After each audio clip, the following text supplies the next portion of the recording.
niba bitaguteye ishyari nawe huza ibiganza byawe maze umukomera amashyi. Abahuza b'ibiganiro cyangwa abasangiza b'amajambo mu birori bitandukanye harimo kwinjiza intore mu zindi, kwakira intore, gukoma amashyi ni ibintu bituranga. Iyo umuntu avuze ikintu kikakunyura cyangwa se kikatunyura twese dukoma amashyi. Yewe niyo ubonye ikintu ukacyishimira ushobora guhuza ibiganza byawe nko kwerekana ko icyo kintu cyakunyuze cyangwa ugihaye icyubahiro. Babyita gukoma amashyi. Ibyo ngibyo rero uyu muco waje ute? Ukomoka he? Njye nicyo ngira ngo mbagezeho uyu munsi. Nitwa Ulfat, ndi Umuhoza Niyitegeka, ndi uwahategeka atantegetse nta wundi wantegeka, iya rurema niyo integeka yonyine. Iyi ni Kivu Wave Official. Inkomoko yo gukoma amashyi cyangwa gukubita ibiganza ifite amateka maremare cyane mu muco w'abantu. Mu mateka ya kera gukoma amashyi byatangiriye mu bantu ba mbere nk'uburyo bwo kugaragaza ibyiyumviro nk'ibyishimo, kwishimira intsinzi cyangwa kwemera igikorwa cyiza. Ntibyatangiriye mu gihugu kimwe cyihariye,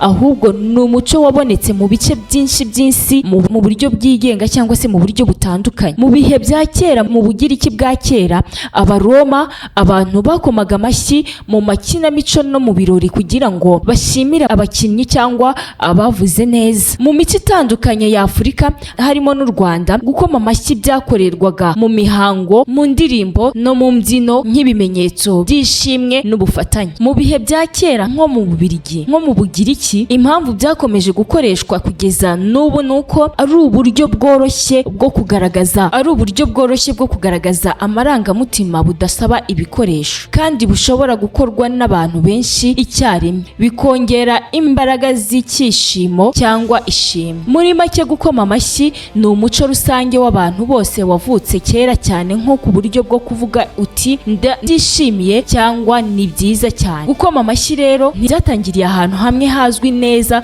kuko ari umuco wavutse mu bantu benshi batandukanye no mu bihugu bitandukanye, bityo abantu bakisanga ari umuco bahuriwe. Mu Bugiriki bwa kera no mu Baroma ba kera, abantu bakomaga amashyi mu makinamico no mu ruhame bashimira abakinnyi n'abavuze neza. Ibyo byerekanaga ko nibura mu myaka irenga 2000 ishize gukoma amashyi byari bisanzwe mu Burayi. Nubwo bimeze bityo, n'ahandi ku isi harimo Afurika, abantu bakomaga amashyi mu mihango, mu mbyino no mu ndirimbo, bigaragaza ko bishoboka ko byavutse mu bice byinshi by'isi mu buryo bwigenga. Mu mico itandukanye gukoma amashyi byakorwaga gute? Mu mico itandukanye gukoma amashyi byakorwaga mu buryo butandukanye bitewe n'aho abantu bari n'icyo bashaka kugaragaza. Dore uko byari bimeze mu bice bimwe na bimwe. Mu muco wa Afurika harimo n'u Rwanda, gukoma amashyi byajyanaga n'indirimbo n'imbyino. Abantu bakomaga amashyi mu njyana imwe bagakurikiranya amagambo n'imirimbire. Byakoreshwaga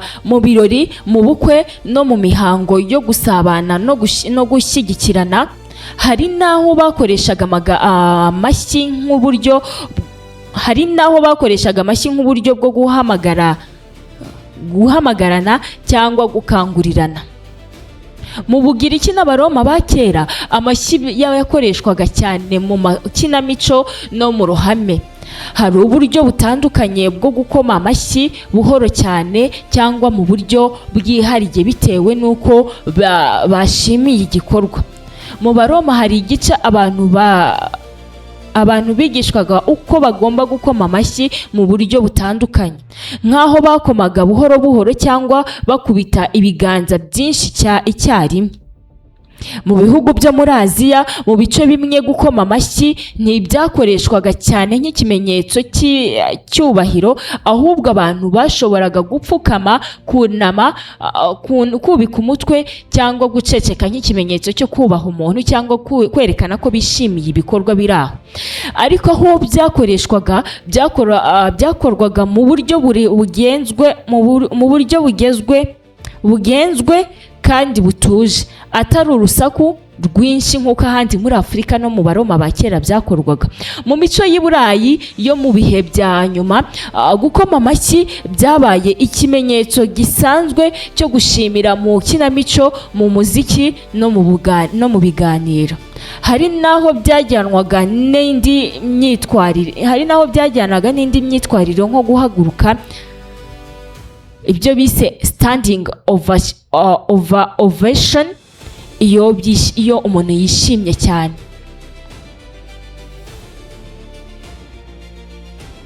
Kugaragaza ishimwe, ibyishimo cyangwa gushyigikira abandi, gukoma amashyi byangiza iki muri rusange? Abahanga bavuga ko gukoma amashyi mu buryo busanzwe ntibigira icyo byangiza cyangwa se ngo byangize amaboko, ariko umuntu iyo abashije gukoma amaboko inshuro nyinshi ashobora gutukura ibiganza.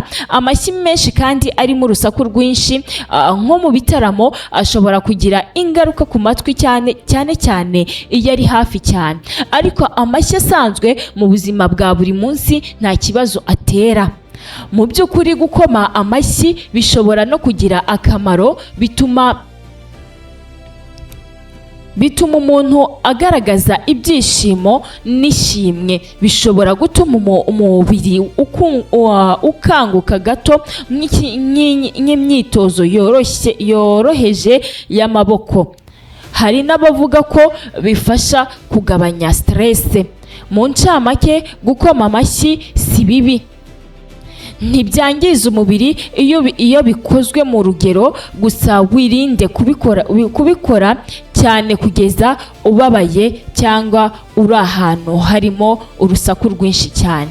Abahanga mu by'ubumenyi butandukanye bagize byinshi bavuga ku gukoma amashyi, cyane mu byerekeye ubwonko, umuco n'imibanire y'abantu.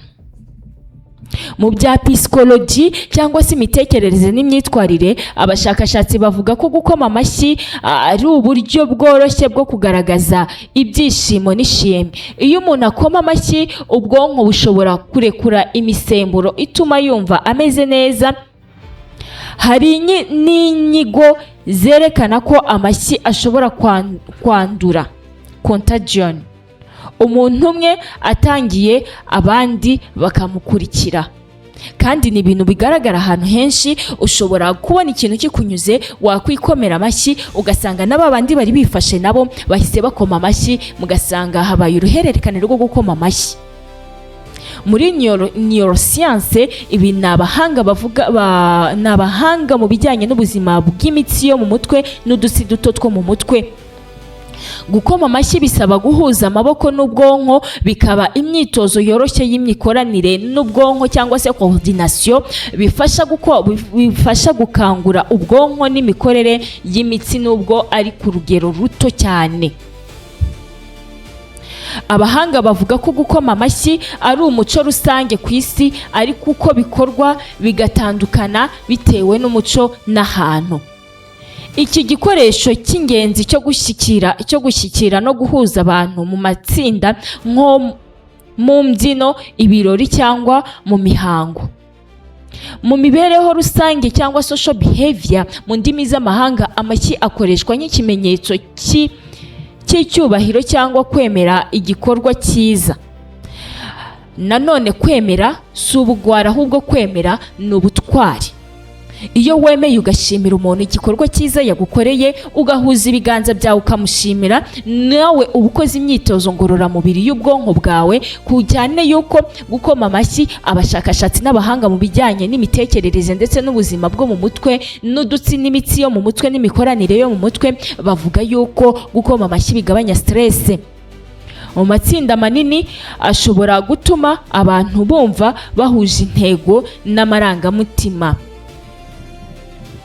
Naha dusoreje iki kiganiro. Nawe niba utagize ishyari, dukomera amashyi. Iyi ni Kivu Wave Official. Nanjye nari Umuhoza Niyitegeka Ulfat. Tuzakomeza kugenda tubasangiza byinshi bikubiyemo ibindi bigiye bitandukanye. Murakoze, murakarama.